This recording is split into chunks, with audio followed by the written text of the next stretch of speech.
Saya juga ada beberapa kenal di sini. Saya kenal Niko, saya kenal Bernard. Dahsyat luar biasa saya melihat pelayanan di tempat ini.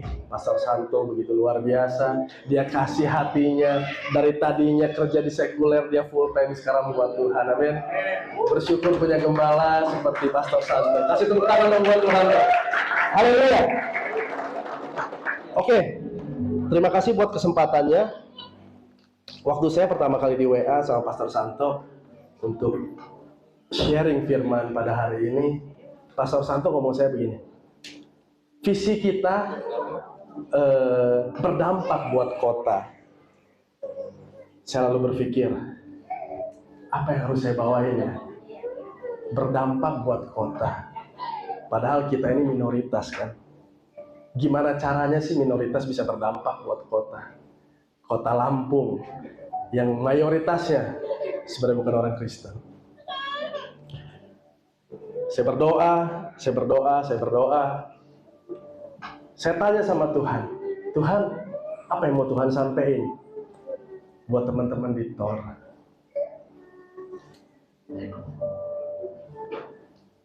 Ketika saya berdoa, Tuhan tanya gini, Tuhan bilang gini sama saya, gimana sih caranya biar berdampak?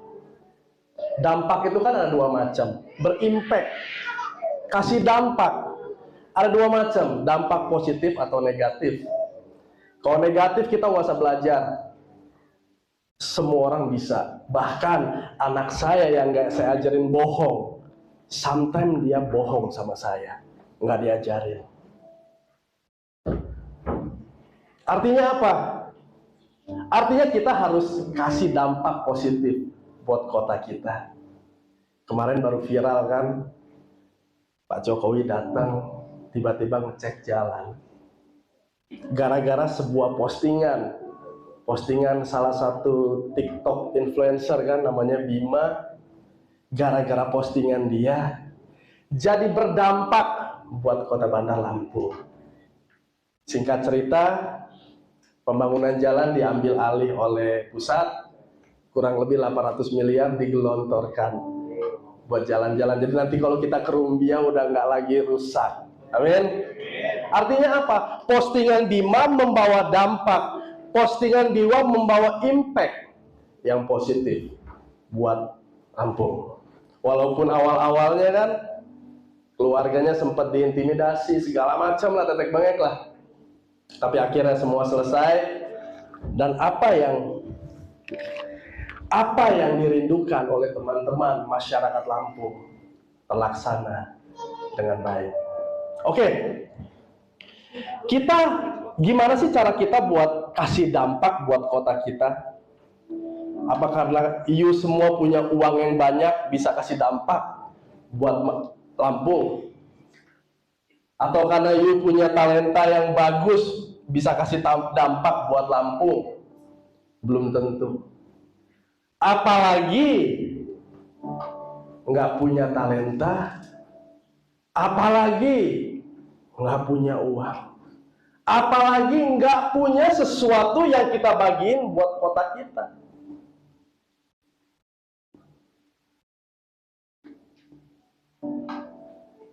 Udah mulai diam nih, udah mulai tegang.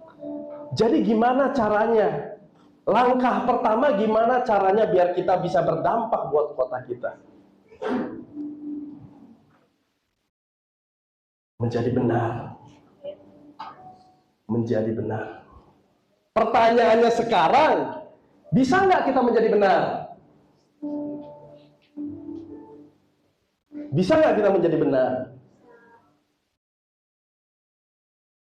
Dengan kemampuan kita, bisa kita menjadi benar. Dengan kepintaran kita, bisa nggak kita jadi benar? Dengan kekuatan yang kita punya, bisa nggak kita jadi benar? Nggak bisa. Nggak bisa. Kita buka satu firman yuk. Kita buka Galatia yang kedua ayat yang ke-16. Multimedia bisa bantu saya.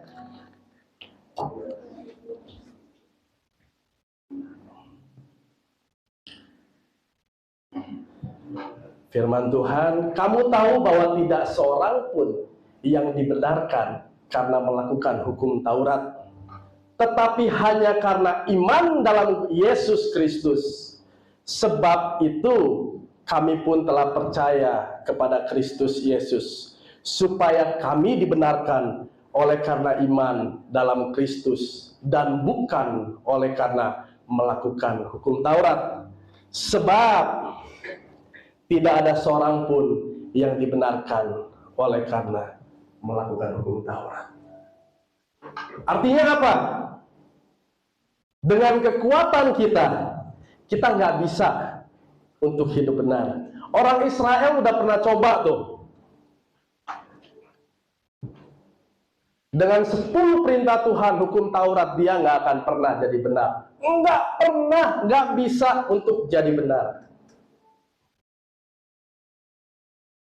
Makanya Yesus turun kan. Nggak bisa dengan kekuatan kita sendiri kita jadi benar. Apalagi dengan kepintaran kita. Otak kita ini kan segede bapau sih. Nggak lebih gede dari bapau. Kadang-kadang kita ngerasa, enggak, saya bisa memprediksi segala hal. Firman Tuhan katakan, oleh iman kepada Yesus Kristus, kita dibenarkan. Amin. Setelah kita dibenarkan, terus kita ngapain? Setelah kita dibenarkan, kita percaya dengan iman. Kalau kita dibenarkan oleh Kristus Yesus, terus kita ngapain? Apa cukup sampai di situ aja?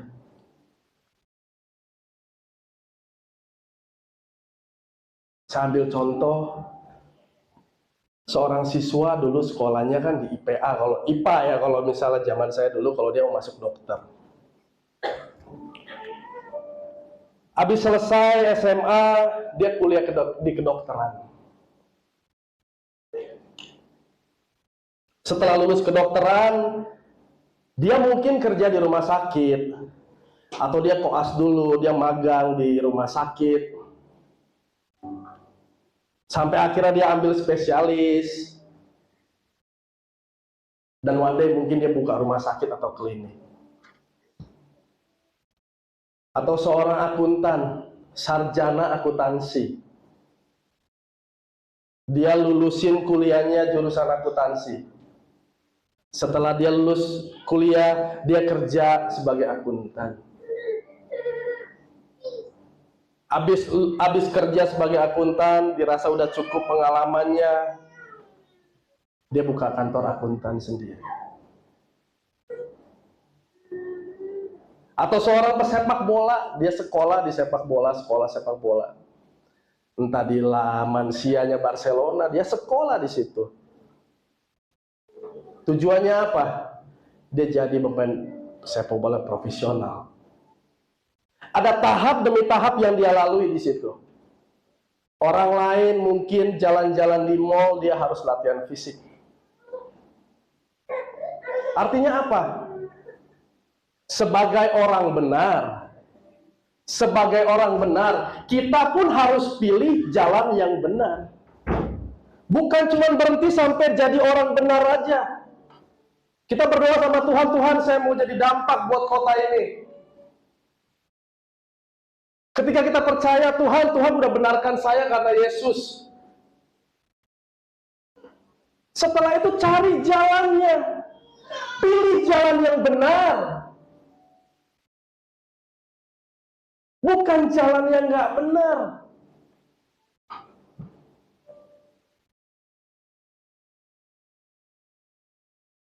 Jangan salah jalan, nggak mungkin seorang dokter, dia lulus sekolah dokter, dia tiba-tiba kerja di kantor akuntan, nggak mungkin. Atau seorang akuntan, lulus dari sekolah akuntansi, dia magang di rumah sakit jadi dokter, nggak mungkin. Jalannya nggak benar itu. Aneh jalannya.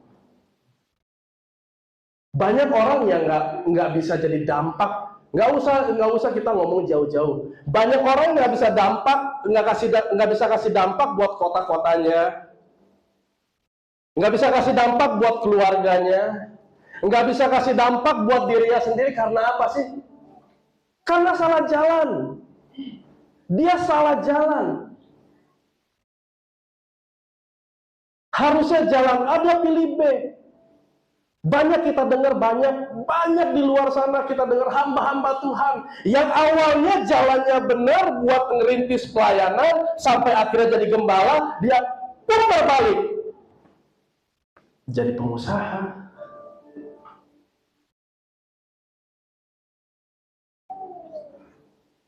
Jadi politikus. Bukannya bisa kasih dampak buat orang banyak, justru dia kehilangan respect dari banyak orang. Karena apa? Salah pilih jalan. Salah pilih jalan.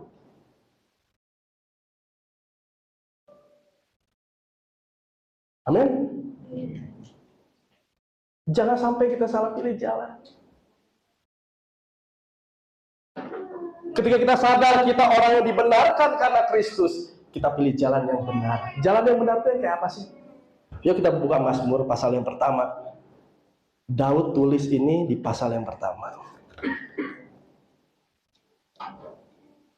Judulnya udah jelas. Jalan orang benar dan jalan orang fasik. Oke? Yuk kita mulai.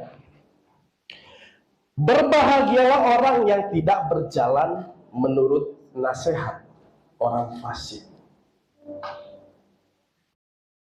Orang fasik itu orang yang kayak apa sih? Dia ngerti firman, tapi dia nggak ngelakuin firman. Sometimes orang fasik lebih bahaya daripada orang jahat sekalipun. Dia ngerti kebenaran, tapi dia nggak lakuin kebenaran.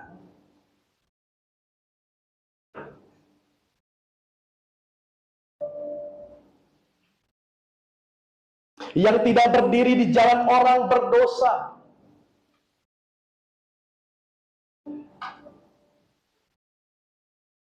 Firman Tuhan katakan, orang benar tidak berdiri di jalan orang yang berdosa.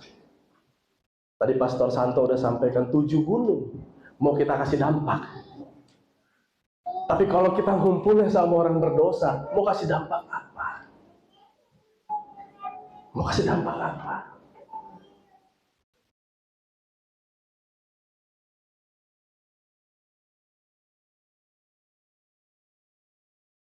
Yang duduk dalam kumpulan pencemooh.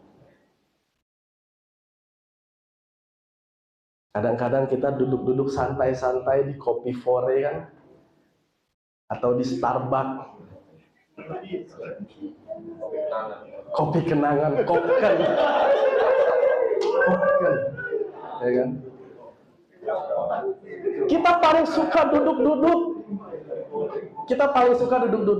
Kalau nggak duduk nggak seru. Kalau nggak duduk nggak seru. Padahal kalau kita pikir-pikir ya kopi lah. Cuman yang seru kan duduknya. Ya kan? Yang seru kan duduknya. Yang seru kumpulnya. Tapi hati-hati.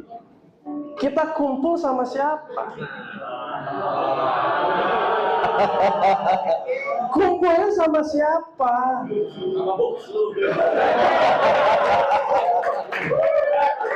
Kumpul sama siapa? Kalau sama Pastor Santo, oke. Oke. Pasti pastor akan ngomongin masalah firman.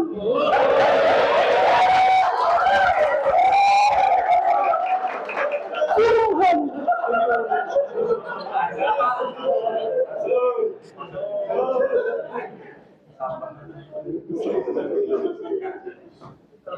Kumpul-kumpulnya ngapain? Yang saya lihat, justru banyak orang Kristen kalau lagi duduk ngomongin orang. Lu tahu nggak sih itu? Lu tahu nggak sih itu?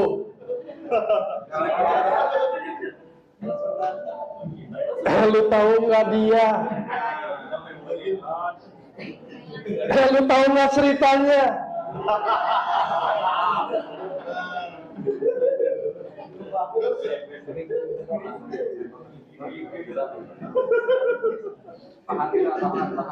Jangan duduk di kumpulan pencemooh, karena bukan jalan orang benar yang duduk seperti itu.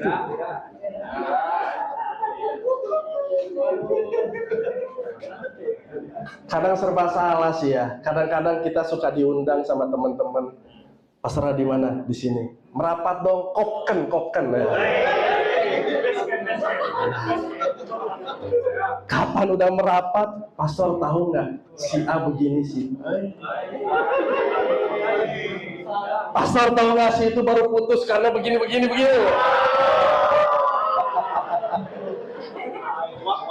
Haleluya. Haleluya. Firman Tuhan katakan, jalan orang benar enggak duduk di dalam kumpulan pencemooh. Jadi kalau besok ada yang ngumpul, langsung buka suara, lu tahu enggak? Langsung tolak, oke? Kita ngomongin firman aja, kita ngomongin firman aja. Kan mau berdampak, kata Pastor Santo. 7 gunung yang mau ditaklukin harus berdampak. Amin.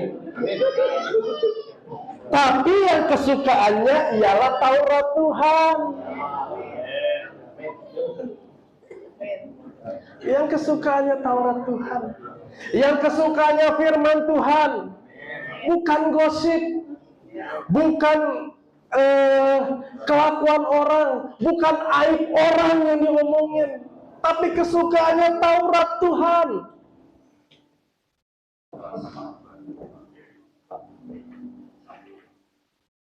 Dan yang merenungkan Taurat itu siang dan malam. Amin. Jangan masalah yang direnungin, jangan si dia yang direnungin.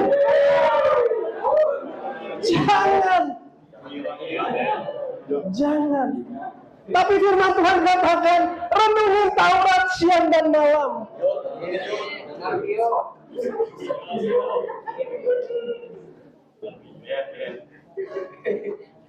Ada yang lagi ngelamun, nanti ngelamunnya.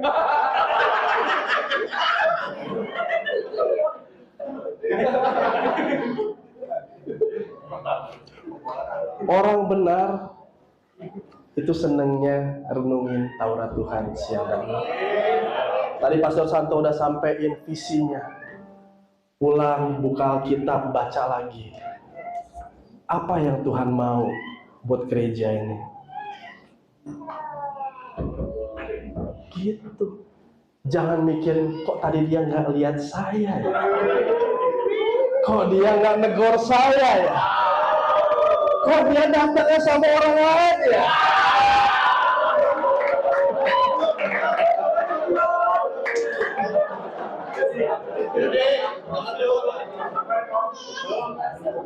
Nanti renungi dulu firman Tuhan. Oke? Ketika dilakuin nih, orang benar.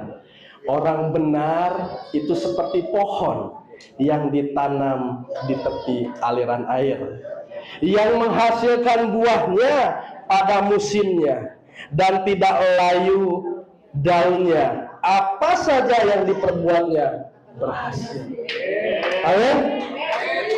Catat, ada satu poin yang bagus. Apa saja yang diperbuatnya, bukan akannya nggak ada, Ci. Apa saja yang diperbuatnya berhasil. Titik.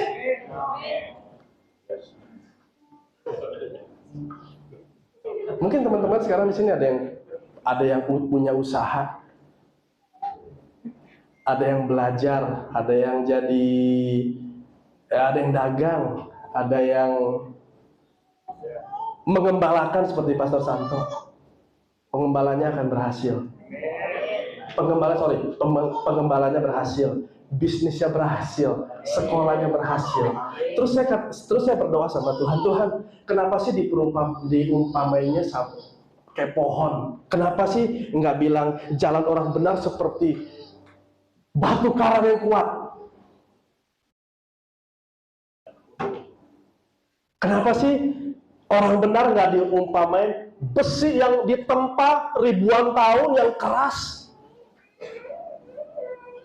Kenapa di firman Tuhan sebutin kita kayak pohon? Coba kita buka Mazmur 92 coba.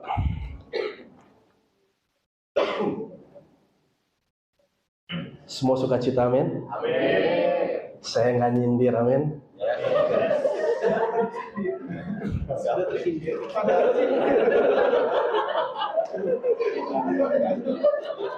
Itu semua ada rencana Tuhan. Kita nggak janjian loh. Oke, Mazmur 92 ayat yang ke-12, ayat yang ke-14. Oke, begini firman Tuhan. Mataku memandangi seteruku, telingaku mendengar perihal orang-orang jahat yang bangkit melawan aku. Ini bagus. Orang benar akan bertunas seperti pohon kurma, akan tumbuh subur seperti pohon aras di Libanon. Mereka yang ditanam di bait Tuhan akan bertunas di pelataran Allah kita. Amin. Saya mikir, kenapa ya kita diumpamain kayak pohon?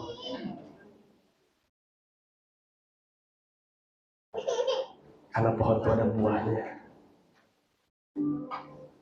Karena pohon itu ada buahnya. Buahnya buat apa? Buahnya buat apa sih? Buat kasih ke orang. Buat kasih dampak ke orang. Pohon gak bisa makan sendiri buahnya. Coba, pohon apa yang bisa makan buahnya sendiri? Gak ada. Bayangin pohon duren ya. Bayangin pohon duren. Satu pohon duren dia harus tanggung banyak banget buah di badannya. Betul nggak? Berat loh. Satu duren berapa kilo? Kalau duren montong, dia harus tahan. Buat apa? Buat orang lain bisa menikmati buahnya. Kita pikir nggak? Kadang-kadang kita bisa berpikir. Banyak orang Kristen bilang gini, Pastor Santo, saya bersyukur ada di gereja ini. Karena saya bertumbuh. Bertumbuh. Saya bertumbuh di gereja lain saya nggak bisa tumbuh. Tapi di gereja ini saya bertumbuh. Hati-hati pastor. Karena cuma tumbuh aja nggak cukup. Kita harus berbuah, bos. Harus berbuah. Amin. Nggak cukup cuma tumbuh. Kita harus berbuah. Dinikmati banyak orang. Serem loh kalau misalnya pohon, kita anggap pohon duren dia tumbuh terus sampai gede nggak ada buahnya, serem nggak? Serem loh.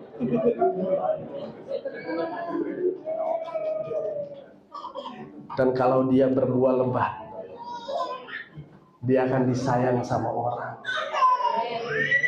Orang lain mau potong pohonnya, kita akan jagain. Jangan. Ini buahnya banyak. Kalau hidup kita berbuah, orang-orang di sekeliling kita akan sayang sama kita. Amin. Akan sayang sama kita. Kita bisa kasih dampak buat orang banyak. Orang banyak akan sayang sama kita. Karena apa? Karena kita berbuah.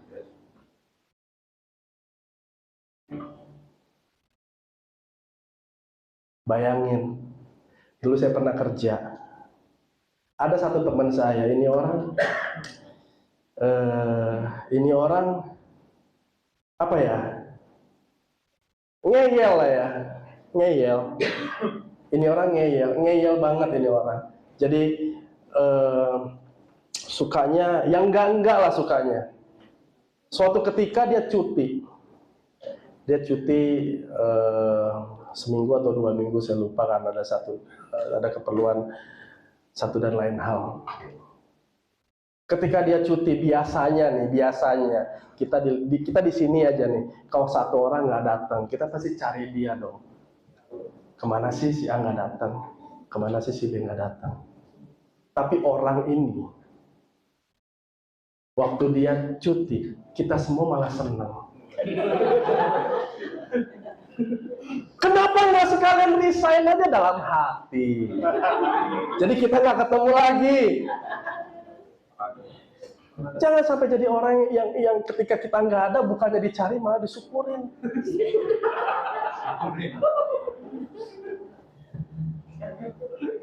Karena apa? Hidupnya bukannya berdampak.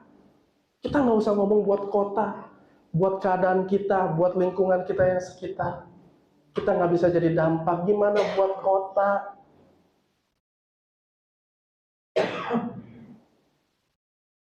Saya belajar buat ini. Saya belajar. Karena nggak gampang buat berdampak buat kota kita. Nggak gampang. Butuh benar-benar butuh benar-benar satu kerja keras yang luar biasa. Nggak gampang.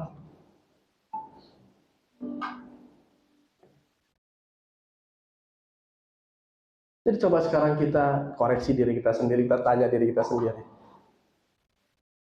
Saya udah tumbuh terus atau udah ada buahnya? Nggak cukup cuman bertumbuh, kita harus berbuah. Di semua bidang kehidupan kita. Jadi dampak. Kita harus bisa jadi dampak buat orang banyak. Jangan di sini kita dengar firman Tuhan ketika keluar ada macet, mobil kita diserobot, ditempok, kena spion dikit. Yang keluar apa? Baru dengerin firman Tuhan, harus ada buahnya buat orang banyak.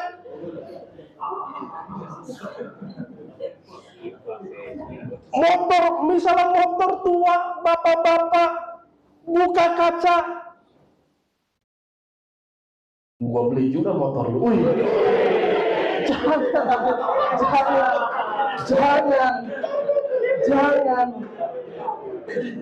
Jangan.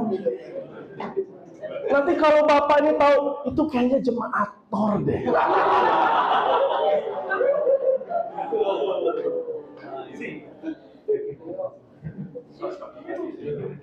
Ya kan viral di mana-mana yang diserempet, keluar, todongin pistol.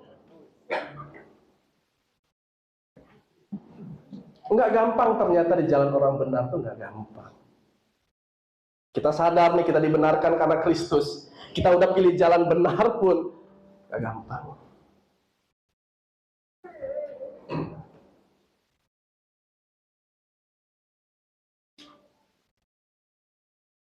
Dulu waktu saya masih muda, ya sekarang juga masih muda, maksudnya waktu dulu zaman SMP 90-an, ya 90-an, banyak orang bilang gini sama saya, lu ke gereja terus, mau makan apa lu di gereja? Lu gereja terus, mau ngapain lu di gereja? Lu gereja terus, kalau misalnya lu susah emang gereja mau pikirin lu. Begitu banyak orang-orang dulu yang ngomong kayak gitu. Kalau kita kan lagi muda-muda, kita semangat nih ke gereja. Karena apa? Karena kita mau berbuah. Kita ke gereja, kita rajin. Ibadah jam 5, kita jam 3 udah standby. Wih, kapan sih gereja? Habis beres gereja sekarang, langsung WA Pastor Santo. Pastor, kapan lagi sih ibadah?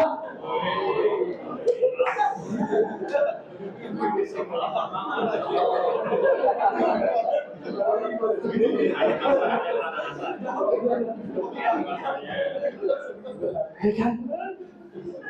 Jarang kita di rumah, datang cuma makan siang, kita ke gereja lagi, kita habisin waktu di gereja. Kadang-kadang orang terdekat kita yang ngomong kayak gitu kan. Oh, ngapain lu di gereja? Susah nanti hidup lu kalau lu jadi hamba Tuhan. Susah hidup lu. Udah mending lu sekolah yang benar, lu kerja yang benar. Begitu banyak omongan kayak gitu yang saya terima. Bukan cuma buat saya, buat teman-teman yang lain juga mungkin. Kita mau buka satu firman lagi yuk. Kita buka di Mazmur 37.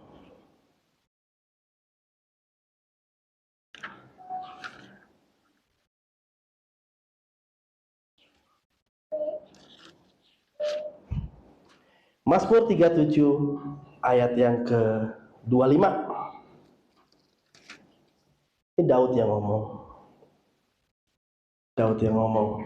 Dahulu aku muda, sekarang telah menjadi tua. Tidak. Daud, ini Daud yang ngomong.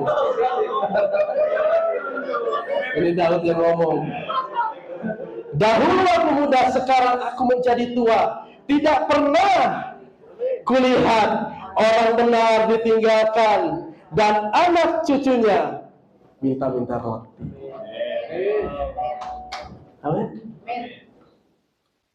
Jadi kalau teman-teman semua di sini melayani di tempat ini, teman-teman semua di sini jadi tua. ada di tempat ini, mungkin di luar sana bilang lu mau ngapain ke gereja terus, ngapain ke gereja terus. Baca firman ini. Daud bilang dulu saya muda sekarang tua, nggak pernah saya lihat anak cucu saya minta-minta roti. Amin. Berat, di jalan orang benar juga berat. Banyak intimidasi dari orang, banyak omongan dari orang. Nggak kurang-kurang kan? Saya tahu Pastor Santo ngerintis ini, nggak kurang-kurang kan Pastor? Tapi Pastor Santo bertahan sampai sekarang. Iya.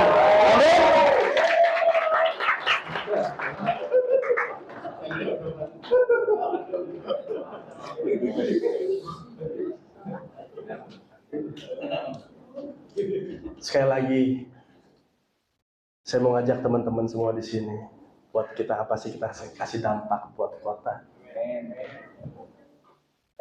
Jangan cuma ngomong aja. Wah, saya mau begini, saya mau begitu, keluar dari gereja. Apa ya tadi ya?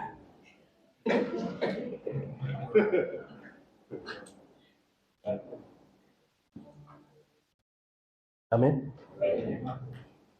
Ayo kita ngerenung. Kita udah hasilin apa sih? Ada nggak buah yang dinikmatin orang dalam hidup kita? Coba kita ngerenung. Kalau belum ada, ayo balik dari jalan yang salah tadi ke jalan yang benar. Mungkin kita nongkrong, tongkrong, masih ngomongin orang. Ayo kita belajar. Karena destiny kita itu jadi berkat kok. Destiny kita itu berdampak kok buat orang banyak. Itu destiny kita. Nggak ada yang lain. Tuhan Yesus nggak kurang kerjaan, tuker nyawanya. Buat orang-orang model kita ini kan. Nggak kurang kerjaan. Tapi karena dia tahu kita di tempat ini bisa jadi berkat buat orang banyak.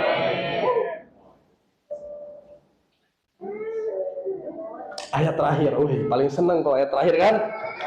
Lukas pasal yang ke-6.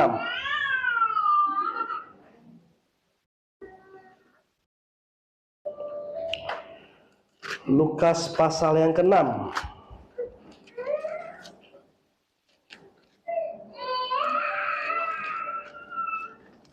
Ayat yang ke-43.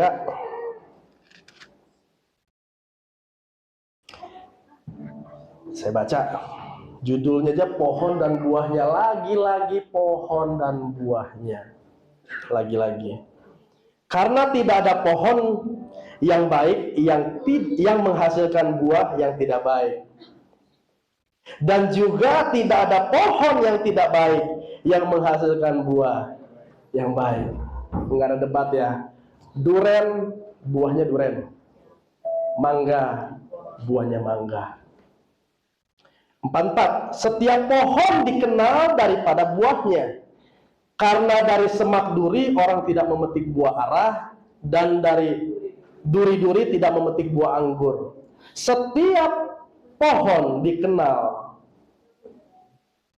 pada buahnya.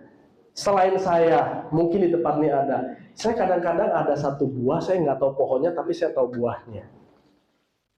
Betul nggak? Betul nggak? Kayak buah semangka aja, pohonnya macam mana juga saya nggak tahu. Iya, padahal saya tahu itu buah semangka. Aduh, sorry. Belum saya silent. Maaf. Haleluya. Manusia kan. 45. Orang yang baik mengeluarkan barang yang baik dari perbendaharaan hatinya yang baik, dan orang yang jahat mengeluarkan barang jahat dari perbendaharaannya yang jahat, karena yang diucapkan mulutnya meluap dari hatinya. Katakan amin. Jadi saya nggak percaya kalau misalnya ada orang begini, dia mah baik, dia mah mulutnya aja yang jahat, tapi sebenarnya hatinya baik. Nggak kita lihat itu. Nggak kita lihat itu. Jadi jangan percaya kalau misalnya dia suka maki-maki orang, ada yang bilang sebenarnya hatinya baik. Bohong. Bohong.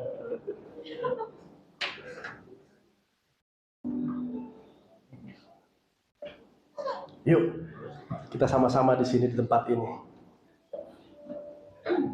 Kita kasih dampak buat kota kita. Amin. Mungkin kita yang pengusaha, berusaha yang jujur. Nggak usah tipu sana tipu sini. Nggak usah bilang KW, bilang ori, barang KW bilang ori, nggak usah.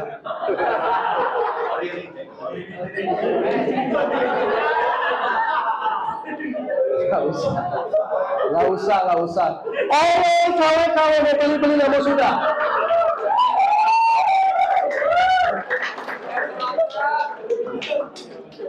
Firman Tuhan kan bilang kok.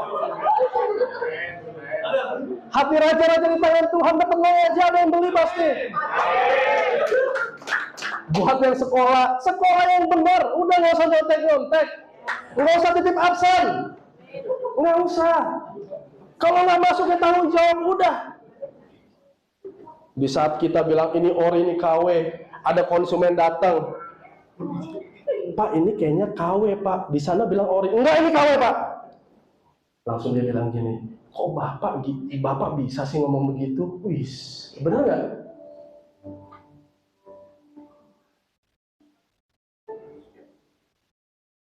Dia akan bilang sama teman-temannya apa? Beli di situ tuh, bapak itu KW ori dia bilang.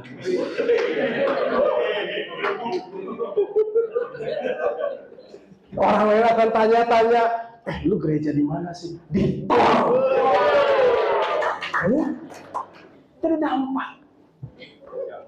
Jadi dampak. Mahasiswa yang biasa titip absen, udah nggak usah titip absen lagi. Nggak masuk ya nggak masuk. Udah. Nggak masuk ya nggak masuk. Udah nggak usah terlalu banyak main drama dalam kehidupan. A bilang A, B bilang B.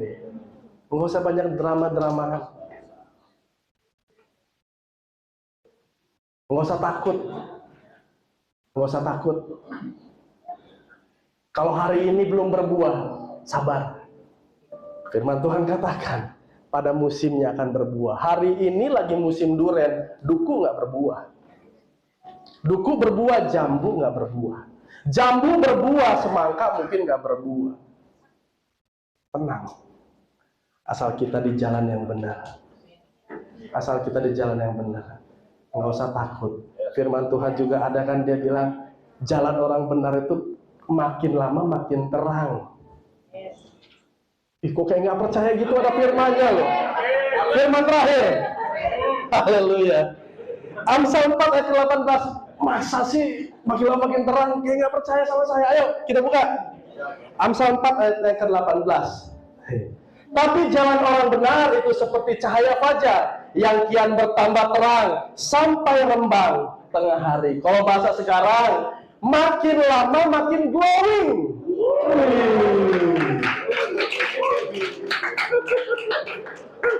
Atas ke sana belum. Makin lama makin glowing, makin lama makin terang.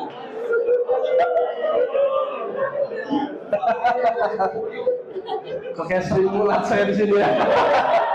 Haleluya, Sri Mulatnya Tuhan nggak apa-apa.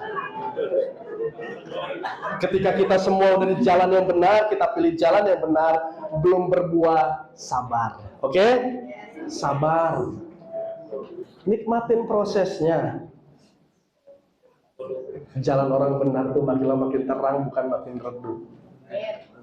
Saya percaya suatu saat kairosnya Tuhan datang, kita bisa berbuah dan dinikmati orang banyak.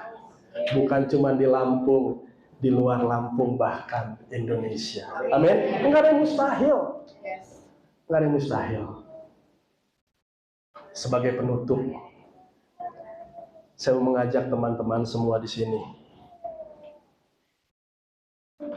buat kita introspeksi diri kita, buat kita cek and recheck lagi dalam hidup kita. Udah belum kita berbuah ya? Kalau udah berbuah, yang nikmatin siapa ya? Jangan kita jadi orang yang egosentris. Cukup sampai berbuah, kita nggak mau kasih siapa-siapa buah kita. Pengusaha nih banyak nih kayak gini nih. Dia ngerasa sukses, cukup egois. Dia ngerasa jago main musik, talentanya oke semua, cukup dia nggak mau bagiin. Egois. Dia pinter, multimedia dia pinter, foto dia pinter, semua dia pinter, cukup dia keep aja buat diri sendiri. Egois. Jangan jadi orang yang egois. Bagiin buat orang. Bagiin buat orang.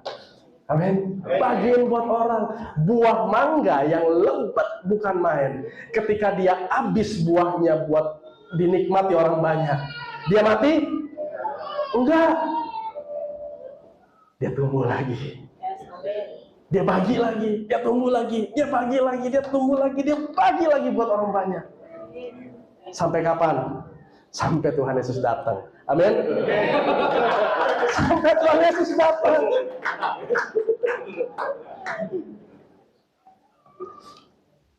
Jadi siap ya jadi dampak buat kota ya. Amin. Aminnya mulai fales. Amin. Jangan salah pilih jalan ya. Kalau sekarang salah pilih jalan, yuk kita U-turn. Kita cari lagi jalan yang benar. Ingat besok kita ngumpul lagi di kopi, jangan ngomongin orang ya. Kita ngomongin firman. Jangan gosipin orang. Tapi kita gosipin Paulus. Paulus ngomong begini loh. Kita gosipin Daud. Amin. Terima kasih Pastor Sato. Tuhan Yesus.